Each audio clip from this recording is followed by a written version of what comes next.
Noch 2 Spiele bis ins Champions League Finale. Wahnsinn, dass wir im Halbfinale gegen Man City, schon wieder Man City. In der Gruppenphase hatten wir so schon, da haben wir in City gewonnen.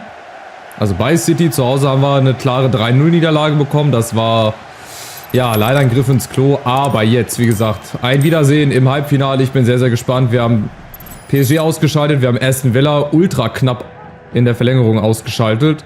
In der Bundesliga sind wir oben mit dabei, haben 1-1 gegen Leverkusen gespielt. Auch da ist das letzte Wörtchen noch nicht gesprochen. Mal gucken, wo es hingeht. Im Pokalfinale sind wir auch. Spielen da gegen Mainz. Also es ist noch so vieles möglich. Die letzten Spiele jetzt hier, bis wir dann am Ende der zweiten Saison sind. Genau, wir können viel gewinnen, aber auch viel verlieren. Von daher volle Konzentration. Ich bin sehr, sehr gespannt, wie die beiden Spiele gegen City laufen. Besonders das hier zu Hause. Da will ich natürlich einiges wieder gut machen, nachdem wir in der Gruppenphase wirklich hier teilweise sehr lächerlich gemacht wurden. Mit ein paar Veränderungen vorne Larsen und Kalajdzic, also 2 großgewachsene Stürmer, dazu Miretti und Knauf im Mittelfeld. Achtung, die erste Chance für City und natürlich direkt das erste Tor. Wie immer eigentlich, ne? Wenn der Gegner das erste Mal drauf schießt, erste Chance oder solche Sachen generell, die sind halt immer drin. Da kannst du nichts machen, Rodrigo. Natürlich City, ähnlich wie PSG, auch mit einer richtigen Krachertruppe. Haaland natürlich ganz vorne drin, dann De Bruyne unter anderem zu nennen. Linksverteidiger Acuna auch nicht schlecht. McAtee oder wie der da heißt. McAtee, keine Ahnung, auch ein Jugendmann wahrscheinlich. Der dann auch nicht so schlecht sein wird, wenn er denn hier spielt bei Man City. So, also 1-0, Führung. Genau wie in der Gruppenphase, aber wir gucken mal, dass wir hier uns ein bisschen besser verkaufen. Aber sofern wir wieder bei City gewinnen sollten, wäre das gar kein Problem. Wir dürfen es halt nur nicht zu hoch ausfallen lassen hier. Also 3-0 wieder zu Hause. Das wäre dann halt wirklich schon fast unmöglich. Also gegen PSG hatte ich schon gedacht, okay, das war's. Aber da haben wir es dann doch nochmal irgendwie hingekriegt. Aber jetzt mal schauen. Je nachdem, wie City jetzt hier weiterspielt. Ne? Na klar, große Favoriten. Das andere Halbfinale ist, glaube ich, Bayern gegen Atletico. Also wir könnten im besten Fall ein deutsches Finale bekommen. Wenn es denn so weit kommen sollte. Aber City ist bislang uns in allen Belangen überlegen leider. Das geht nur in eine Richtung. Viertelstunde rum. Wir haben dann halt vielleicht noch nicht die Kadergröße, die Kaderbreite, dass wir halt auch in 3 Wettbewerben wirklich sehr, wie sagt man, sehr konkurrenzfähig mithalten kann, so würde ich das beschreiben. Wir können halt anscheinend nur Bundesliga oder Pokal und Pokal. Die Champions League, das ist dann natürlich noch ein bisschen zu früh für uns. Aber wir sind ja auf dem Weg dahin, uns dieses Team aufzubauen, die dann vielleicht nächste Saison sogar noch ein bisschen stärker wird. Durch die Neuverpflichtungen dann im Sommer. Wir gucken mal, wen wir da so alles auf dem Markt haben. Jetzt haben wir erstmal Miretti. Oh, da ist ja Larsen völlig frei. Super Angriff, der erste. Und dann der Ausgleich durch Mr. Sunnyboy. Durch Strand Larsen. Hier Miretti schleicht sich einfach mal nach vorne. Von der 6er Position. Und Larsen, der ist völlig frei. Hat mich wirklich überrascht. Und dann habe ich damit gerechnet, dass er eigentlich geblockt wird von, ich glaube, Guardiol ist es. Gut, soll mir aber egal sein. 1-1. Guardiola wird's stören. Mich stört's nicht.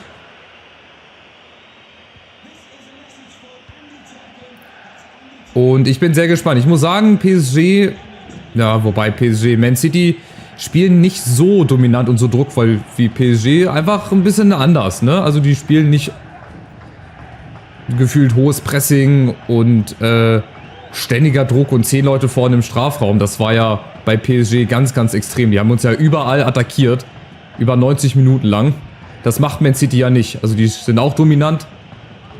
Aber irgendwie ein bisschen anders. Ihr wisst, was ich meine. Achtung, jetzt nächste Chance. Oh, der könnte wieder böse enden. Und genau so ist es. Und diesmal ist er es. Der Erling Haaland. Mit der Führung. Das ist halt der Unterschied. Wenn die einmal den Ball kriegen vorne im Strafraum, da kannst du noch so gut stehen. Das war halt klar Fehler von Pacho. Da gehen wir einfach zu früh rein. ins Tackling und dann, ja, auch rechts, links, egal, so Spieler machen den Ball halt immer rein und der geht auch immer rein. Da kannst du als Keeper dann nichts machen. Aber geil, es wird auch hier nicht langweilig, auch hier fallen viele Tore, große Spektakel. Also ich glaube, großartig mal ein Spiel zu 0 werden wir nicht haben. Außer wir haben die Bombenverteidigung bestehend aus, was weiß ich, Antonio Rüdiger und nimmst du noch, ja, Ruben Dias oder Guardiola oder keine Ahnung mit dazu jetzt. Aber Vorsicht, dass wir uns nicht hier abschießen lassen. Am besten gleich wieder versuchen dagegen zu halten, dann irgendwie Knauf hier ins Spiel zu kriegen. Jetzt gibt es erstmal Gelb. Ach, es gibt gar nichts, jawohl. Auch nicht schlecht. Ruben Dias darf also machen, was er will. Koch, Rodrigo, das sind halt die Fehlpässe, die dürfen halt absolut nicht passieren, eher auf dem Niveau. Das wird halt direkt bestraft, ne? Da machst du nichts. Acuna, Foden auch noch mit dabei, also schon alles, was Rang und Namen hat. Bernardo Silva, aber ihr seht auch, die sind nicht fehlerfrei und wir haben die Qualität und auch die Schnelligkeit. Über Knauf, Ugarte, zeigt es an in der Mitte, der will ihn haben. Larsen und ganz unten, nein! Falsch, da muss er hin, da ist Haraldsson! Diesmal die Latte. Der hat schon das ein oder andere Traumtor erzielt, ihr werdet euch erinnern. Diesmal leider noch nicht, aber nächste Chance, wieder Haraldsson. Diesmal abgeblockt. Aber der Ball, der sollte schon viel früher da unten hin. Da muss er erst wieder einen Umweg gehen, weil die Spieler es nicht geschissen kriegen, da hinzuspielen, wo sie den Ball hinspielen sollen. Das wollten wieder irgendwelche höheren Mächte nicht. Aber geil, wir haben dann noch das Beste draus gemacht. Ja, Haraldsson, Kalajdzic, die dürfen auch ruhig vorne mal drauf gehen. Die sollen ruhig mal spüren, dass wir hier uns nicht kampflos ergeben. Aber es wird natürlich schwer, ey. Bei jedem Ball in den Strafraum auf Haaland oder De Bruyne oder wer da auch sonst immer steht. Da ist es immer Vorsicht hier. Wieder Pacho gegen Haaland. Da machst du halt nichts, ne? Und dann befreien wir uns halt auch gut. Das ist halt sehr überraschend, dass das auch so gut funktioniert. Jetzt haben wir nochmal Haraldsson. Nimmt nochmal Guardiola mit. Ja, ist ein Vorteil angezeigt. Also eine Chance kriegen wir noch, wenn wir es denn dementsprechend ausspielen. Ugarte nochmal, Guardiola. Nee. Gut, irgendwann ist auch gut. Mein Schiri kann ja nicht 5 Minuten nachspielen lassen, nur weil wir so halb im Angriff sind. Egal. Es steht nur 2-1. Das ist das Gute dran. Und wir sind auch, ja gut, von den Schüssen her besser. Aber gut, Statistik sagt halt auch nie so viel aus. Aber es zeigt halt, dass wir auf jeden Fall mithalten können. So, ich wollte das hier mal irgendwie standardmäßig ummachen. Also umstellen, dass nicht beide Zentrale orientiert sind. Das hat ja gegen Wolfsburg im Pokal gut geklappt, als Götze dann der Einzige war, der sich nicht zentral orientiert hat. Also er kann Lücken reißen, dadurch, jetzt versuche ich es nochmal. Götze vorne rein, ich brauche nicht 2 Kopfballstarke, ich brauche so einen, ja, wendigen, technisch versierten Spieler. Jetzt schauen wir mal, Halbzeit 2. Also wenn es beim 2-1 bleibt, ist ja noch alles offen. Wir können immer ein Tor schießen, egal gegen wen und egal wo. Aber wir müssen dann natürlich hier erstmal das 2-1 halten. Rodrigo, das ist kein Abseits. Meier, da geht er ja schon wieder in die Knie. Da will er schon wieder einen Freistoß haben. Ah, ich lasse nochmal Pacho, der halt momentan oder heute ziemlich unglücklich aussieht. Rodrigo, Knauf. Oh, da muss er eigentlich rankommen und dann gibt es den Elfmeter. Ja, ich wollte gerade sagen Freistoß. Nee, es gibt Elfmeter. Ja, aber da war Knauf auch schon wieder zuerst am Ball. Er war am Ball. Guck mal, er hat ihn ja abgeschirmt und dann, ja gut, stellt er halt blöd das Bein raus. Den musste geben. Da gibt es auch nichts zu diskutieren. Das war halt wieder unglücklich, wieder ein Elfmeter, den du einfach so nicht bekommen darfst. Und Haaland gegen Reste und auch da keine Chance. Und jetzt sind schon 2 Tore Unterschied. 3-1 City. Das ist natürlich jetzt nochmal eine andere Hausnummer. Stand jetzt. Wir haben noch Zeit. Aber hier der klassische Haaland. Elfmeter anlaufen, da kannst du nichts machen. Ich glaube, den hätte er auch nicht gehabt, wenn er denn im Eck gewesen wäre. Na gut, also hilft nichts. Weitermachen.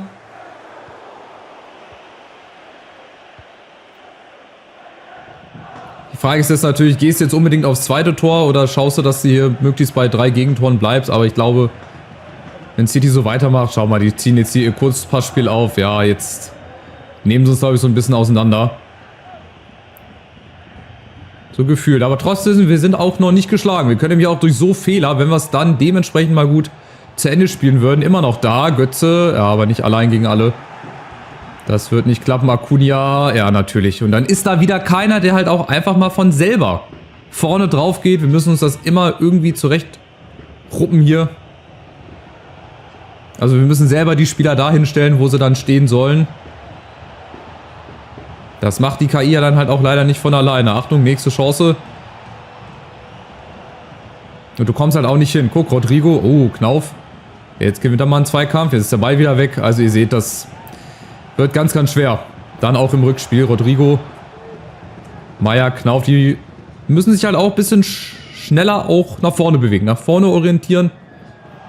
Und schneller drehen. Aber das merkt man einfach. Diesen Qualitäts- und diesen Klassenunterschied, das zum Beispiel, überragend ausgespielt. Muss man auch einfach mal den Hut vorziehen. Das ist, klar ist das einfach. Das ist wirklich simples Fußball hier. Das ist kein Hexenwerk, aber wenn wir natürlich City auch einladen, ja, bist du verloren. Da hast du keine Chance, ey. Und Rodrigo, Fangesänge. Ist ja krass, habe ich auch noch nicht gehört. So, hier Haaland, das natürlich, er hätte auch selber drauf schießen können, aber guck mal, ein simpler Ball reicht, um einfach 3, 4 Leute, ja, gefühlt arbeitslos zu machen. Tja, 4-1 ist natürlich ganz, ganz anders gelaufen, als ich es mir vorgestellt hätte. Aber der Elfmeter hat so den Stecker dann so ein bisschen gezogen. Leider, leider, leider, wir können es besser, aber wenn wir halt so spielen wie heute, ja, hast du keine Chance. Da sind die Spieler auch wirken ein bisschen träge. Das ist nicht so flüssig wie in den vielen anderen Spielen, die wir bislang hatten. Aber es ist noch nicht vorbei. Ich habe schon Pferde vor der Apotheke kotzen sehen. Das altbekannte Sprichwort. Also es ist erst vorbei, wenn es vorbei ist. Auch wenn das hier 4-1 ausgehen sollte. Ich traue uns auch 3 Tore bei City zu. Und das Spiel ist ja auch noch nicht vorbei, Larsen. Vielleicht noch ein zweites Tor, dann sieht die Welt schon wieder ein bisschen anders aus. Aber dann muss natürlich jetzt auch was passieren.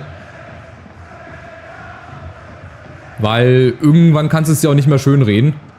Irgendwann ist es dann so, wie es ist. Ugarte, Pacho, ja gut, da wirst du nicht viel machen können. Die stehen da hinten mit 4, 5 Mann. Da hast du keine Chance. Außer wir machen solche Dinge. Aber das ist auch wieder ein Ding, wo man merkt, dass wir halt noch nicht so weit sind. Da brauchen die viel zu lange, um den Ball anzunehmen, um dann den Abschuss vorzubereiten. Das muss einfach schneller gehen. Natürlich, vielleicht liegt es auch daran, weil nicht die besten Leute spielen. Wobei die besten Leute... Das ist auch ein Larsen zum Beispiel. Das ist auch ein Miretti. Der war ja letzte Saison Stammspieler. Also von daher. Und wie gesagt, uns reicht ja ein zweites Ding hier. 2-4. Dann sieht das nochmal ganz anders aus. Dann schießt du bei City ein frühes Tor. Und dann möchte ich mal sehen, wie sie schwimmen. Aber das ist, wie gesagt, Wunschdenken. City kommt schon wieder über Foden. De Bruyne, der hat auch noch nicht getroffen. Der muss es aber auch ehrlich gesagt nicht treffen. Ja, wieder Fehlpass, wir laden. Oh, was macht denn Robin Koch da? Risté hält mal einen Ball. Das ist, glaube ich, der erste Ball, den er mal festhalten darf. So, nächste Chance. Haraldsson, vorne läuft Larsen wieder ein, aber der ist auch zu weit. Nee. Das sind jetzt Verzweiflungsangriffe. Klar, City steht hinten gut. Überhaupt gar keine Frage. Und wir halt nicht. Wir laden sie ein, wir machen Fehler im Mittelfeld, wir verlieren die Bälle zu schnell. Reicht halt nicht für ganz oben, für die Champions League, noch nicht. Aber irgendwann wäre es dann, glaube ich, auch soweit, wenn wir uns dann dementsprechend dann verstärken würden. Aber es ist ja noch nicht vorbei. Ugarte und jetzt Larsen, das müssen wir jetzt einfach ausspielen. Das muss das zweite Tor sein. Jawohl. Immerhin.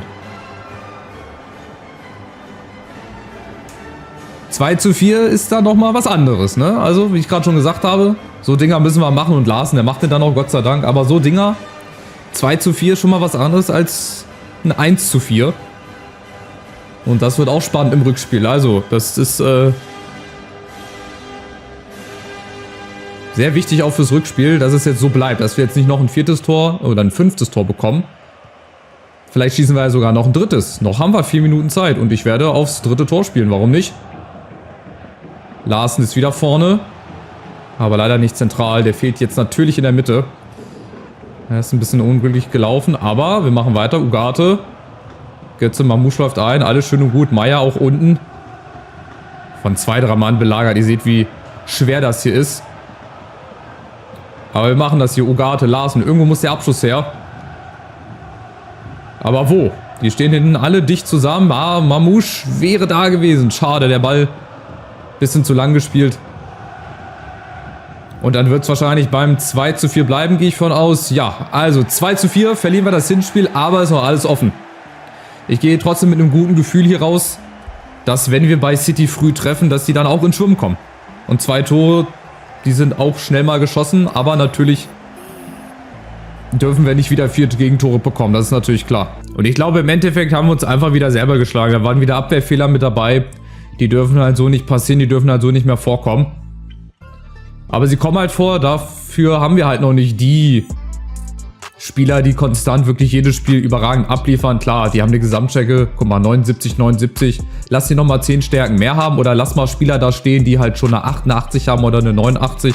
Dann passiert das natürlich auch nicht, das wisst ihr selber. Dazu spielt ihr, glaube ich, auch schon lange genug den Karrieremodus. Jetzt ist natürlich das Ding, dass wir Mainz haben und dann das Rückspiel. Das heißt, wir müssen gegen Mainz quasi wieder mit der B11 spielen. Haben aber auch die Situation in der Liga, dass wir nur einen Punkt Rückstand haben. Und wir haben das identische Torverhältnis wie Leverkusen. Wir haben aber mehr Tore geschossen. Und das zählt ja dann auch bei Punktgleichheit. Also wir müssen in Mainz gewinnen. Wir müssen dann aber auch bei Manchester City gewinnen. Das werden die nächsten 2 Hammerspiele. Und dann haben wir noch 2 in der Liga. Im besten Fall dann noch ein Champions League Finale und dann noch ein Pokalfinale. Und dann schauen wir mal, was wird. Ganz am Ende der Saison. Also macht's gut. Bis zum nächsten Spiel bei Mainz. Und ciao.